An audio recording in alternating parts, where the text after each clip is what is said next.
प्यारे दोस्तों, आज जो आप सुनने जा रहे हैं वो कोई कहानी नहीं है। ये कोई किस्सा नहीं, कोई कल्पना नहीं। ये वो सच्चाई है जिससे आप भी नहीं बच सकते और मैं भी नहीं। जरा अपनी आंखें बंद कीजिए और सोचिए, अगर अभी इसी वक्त आपका दिल धड़कना बंद कर दे तो क्या होगा। जिस कमरे में आप बैठे हैं वही कमरा गवाह बन जाएगा आपकी आखिरी सांस का। मोबाइल हाथ से गिर जाएगा, आवाज़ें दूर होती चली जाएंगी और दुनिया जिसके पीछे आप दिन रात भागते रहे, वो दुनिया अचानक आपसे दूर हो जाएगी। कभी सोचा है आपकी मौत का पहला लम्हा कैसा होगा? वो लम्हा जब आपकी जुबान साथ छोड़ देगी, जब आंखें खुली होंगी मगर देख कुछ नहीं पाएंगी, जब अपने आप को पुकारेंगे मगर आवाज़ बाहर नहीं निकल पाएगी। और फिर दुनिया का पर्दा हटेगा, हकीकत का दरवाज़ा खुलेगा और आप वो देखेंगे जिसे देखने की ताकत किसी जिंदा इंसान में नहीं। दोस्तों, उस घड़ी कोई पैसा काम नहीं आएगा, कोई ओहदा, कोई शोहरत, कोई ताकत, सब मिट्टी में रह जाएगा। आपका नाम, आपकी पहचान, आपकी पूरी कहानी बस एक सफ़ेद कफन में लिपट जाएगी।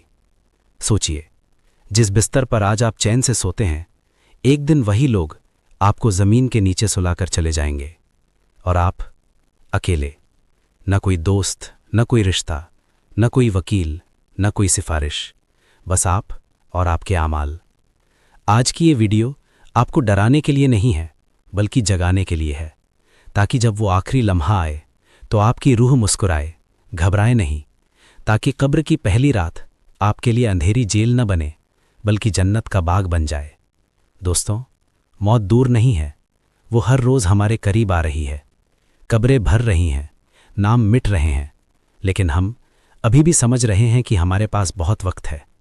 शायद आज की ये आवाज़ आपके लिए अल्लाह की तरफ से एक आखिरी दस्तक हो। तो आइए, इस सफ़र को शुरू करने से पहले अपने दिल को तैयार कर लें, क्योंकि अब हम उस सफ़र की तरफ बढ़ने वाले हैं जहाँ से कोई वापस नहीं आता। और वहाँ सिर्फ दो चीज़ें काम आएंगी, ईमान और आमाल। प्यारे दोस्तों, कल्पना कीजिए उस लम्हे की जो हम सब की जिंदगी में एक ना एक दिन जरूर आएगा। दुनिया के हर जिंदा इंसान को इस पल का सामना करना है। चारों तरफ का शोर धीरे धीरे खामोश हो रहा है। सीने के अंदर एक अजीब सा खालीपन महसूस हो रहा है। सांस लेना मुश्किल हो रहा है, बहुत मुश्किल। आंखों की पलकों पर बोझ सा उतर आया है। आप चाह रहे हैं कि अपनों से आखिरी बार कुछ कह दें, लेकिन जुबान है कि हिल ही नहीं रही। जिस्म धीरे धीरे पैरों की तरफ से सुन्न होता जा रहा है। ये है सकरातुल मौत, यानी मौत की वो सख्त घड़ी। ठीक उसी वक्त आपकी आंखों के सामने का मंजर बदलने लगता है।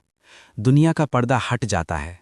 अब आप डॉक्टर को नहीं देख रहे, घर वालों की रोने की आवाज़ भी धुंधली पड़ चुकी है। अब आप वो देख रहे हैं जिसे कोई जिंदा इंसान देखने की ताकत नहीं रखता। आप देखते हैं आसमान से फरिश्ते उतर रहे हैं, एक के बाद एक। अगर आप ईमान वाले और नेक हैं तो उनके चेहरे सूरज की तरह रोशन होंगे।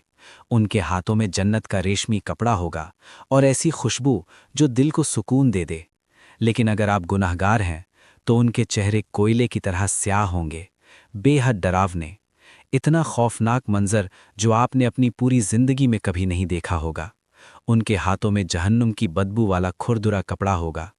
वो आपकी नज़र की आखिरी हद पर सफ़ बांधकर खड़े हो जाएंगे और फिर आएगा वो फैसले का लम्हा।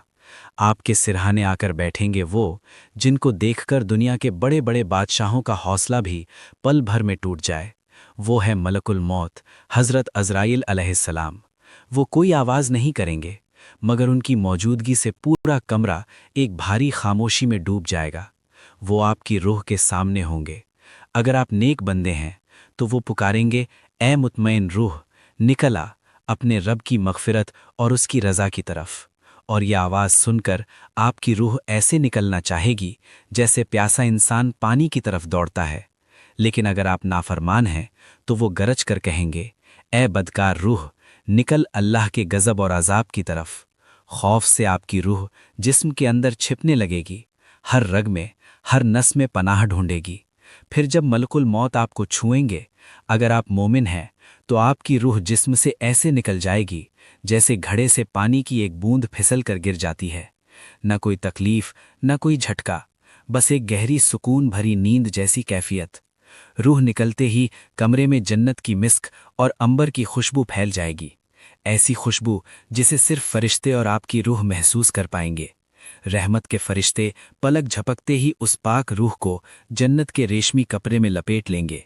लेकिन अगर आप गुनाहगार हैं तो आपकी रूह को ऐसे खींचकर निकाला जाएगा जैसे गीली ऊन में फंसी कांटेदार लोहे की सलाख को जबरदस्ती बाहर निकाला जाए। हदीस में आता है, इसमें ऐसी तकलीफ होती है मानो रग रग टूट रही हो। आपकी रूह जिस्म छोड़ना ही नहीं चाहेगी, लेकिन फरिश्तों के एक के बाद एक सख्त वार से उसे जिस्म से निकलने पर मजबूर कर दिया जाएगा। बाहर आते ही उस रूह से ऐसी बदबू फैलेगी जैसे किसी सड़ी हुई लाश से उठती है। फिर उस नापाक रूह को जहन्नुम की बदबू से भरे काले और खुरदुरे कपड़े में लपेट दिया जाएगा। अब आपकी रूह आपके अपने जिस्म को देख रही है।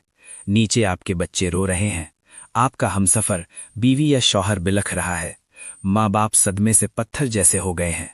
आप चीख कर कहना चाहते हैं, मैं तो मरा नहीं हूं, मैं सब देख रहा हूं, तुम लोग क्यों रो रहे हो? लेकिन आपकी आवाज अब इस दुनिया के किसी कान तक नहीं पहुंचेगी। इंसानों की दुनिया और आपकी दुनिया के बीच अब एक अनदेखी दीवार खड़ी हो चुकी है। फरिश्तों का एक गिरोह आपको लेकर आसमान की तरफ उड़ चलेगा। रास्ते में आसमान के फरिश्ते पूछेंगे, कौन है ये, किसकी रूह है? अगर आप नेक हैं तो फरिश्ते आपको दुनिया के सबसे खूबसूरत नाम से पुकारेंगे। आपके लिए आसमान के दरवाजे खुशी से खोल दिए जाएंगे। हर आसमान के फरिश्ते आपका इस्तकबाल करेंगे। लेकिन अगर आप बदनसीब हुए, अपने रब के नाफरमान बंदे हुए, तो फरिश्ते आपका सबसे बुरा और नापसंद नाम लेकर कहेंगे, ये वही है। जब आसमान के करीब पहुंचेंगे तो दरवाजे बंद कर दिए जाएंगे। कुरान में बताया गया है, उनके लिए आसमान के दरवाजे नहीं खोले जाएंगे और वो जन्नत में दाखिल नहीं होंगे जब तक कि ऊंट सुई के छेद से न निकल जाए, यानी वापसी का हर रास्ता बंद। फिर हुक्म होगा, मेरे इस बंदे का नाम नेक लोगों की फहरिस्त में लिखो या गुनाहगारों की फहरिस्त में, और उसकी रूह को वापस जमीन की तरफ लौटा दो, क्योंकि मैंने उसे मिट्टी से पैदा किया था और उसी में उसे लौटना है। एक लम्हे में आपकी रूह फिर नीचे उतर आएगी। अब वो अपने ही बेजान जिस्म के बिल्कुल पास है। जरा इस मंजर को देखिए, आपको लकड़ी के एक तख्त पर लेटाया गया है। सारी उम्र की इज्जत, ताकत, रुतबा सब वहीं बेहरकत पड़ा है। अपने लोग आपके कपड़े उतार रहे हैं। जिस जिस्म पर हल्की सी खरोंच भी आपको बेचैन कर देती थी, आज उसी जिस्म को लोग पलट पलट कर धो रहे हैं। पानी गर्म है या ठंडा, ये बताने की ताकत भी अब आपके पास नहीं। आपकी रूह पास खड़ी सब देख रही है। रिवायतों में आता है, रूह जैसे इल्तिजा करती है, मेरे जिस्म को आहिस्ता पकड़ो, मुझे जोर से मत रगड़ो, मुझे बहुत दर्द है। लेकिन अफसोस, ये फरियाद कोई नहीं सुन पाता।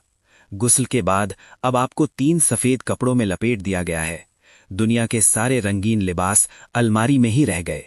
आपके साथ जा रहा है तो बस जेबों से खाली ये सफेद कफन।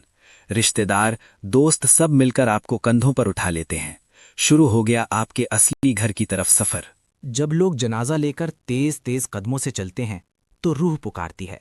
अगर आप नेक हैं तो खुशी से कहती है, मुझे जल्दी ले चलो, जल्दी ले चलो, मेरे रब का वादा सच्चा है, मुझे मेरी मंजिल तक पहुंचने में देर मत करो। उसके लिए कब्र डर की जगह